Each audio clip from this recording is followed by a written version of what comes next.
There was Golden Greg, Rainbow Remco, and now Evenepoel, a stage winner at the Tour. If Belgium already wasn't interested in this race, that interest just skyrocketed. Evenepoel beating Pogacar by 12, Roglic at 34 seconds, Vingegaard well in the fight too.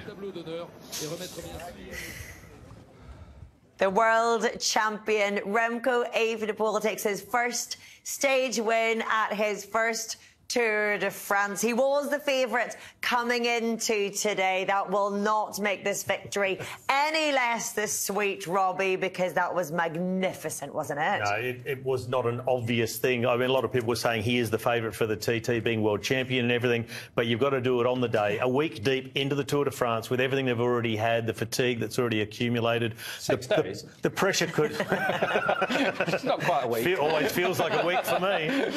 Stage 7, I think, is what Robbie's referring to. So, you know, it's getting it done with the added pressure of it being the Tour de France, the big moment, and being for the first time up against those other major rivals in a TT. I mean, they've done plenty of them between them.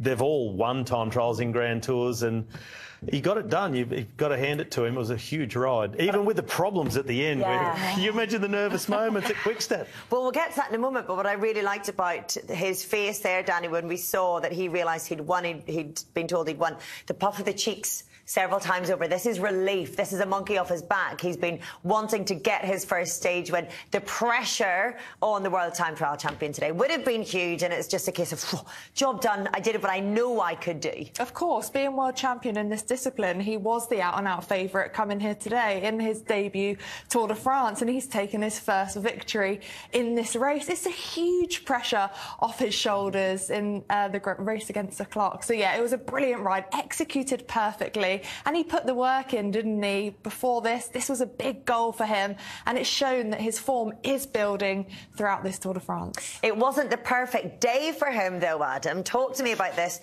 mechanical that he had at some 2.5 kilometres to go. I don't know, it sounded like Robbie could hear the sound on the gears later on, but that early one that he had, he just literally looked like he had a problem and just shot his hand straight up before he even tried to sort it out again. Then he looked like he jumped his back wheel. It might have been, as you suggested, Robbie, just might not have been able to get in a bigger gear. The chain might have been stuck ever so slightly, but little bunny up on the back wheel and he kept going. But if that was a problem or a puncture, it would have been just disastrous for him, and he'd have felt for him because it would have been awful. But luckily, he was fine. Yeah, very luckily. That hopping of the back wheel, giving a good sharp bang on the ground, is the equivalent of giving it a bit of a kick and just getting it to just shunt its way down. And we don't know yet what exactly it was, but it could be as simple as something caught in between the cogs of that cassette on the back. Well, I've even had it myself where you get a small magnet that can just flick up, get caught in between, and your chain just won't move anymore. The wax on the chain now as well.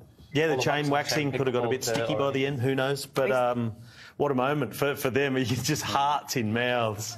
We say he was lucky, but he did manage to stay calm under pressure. He knew what to do. He didn't let it fluster him.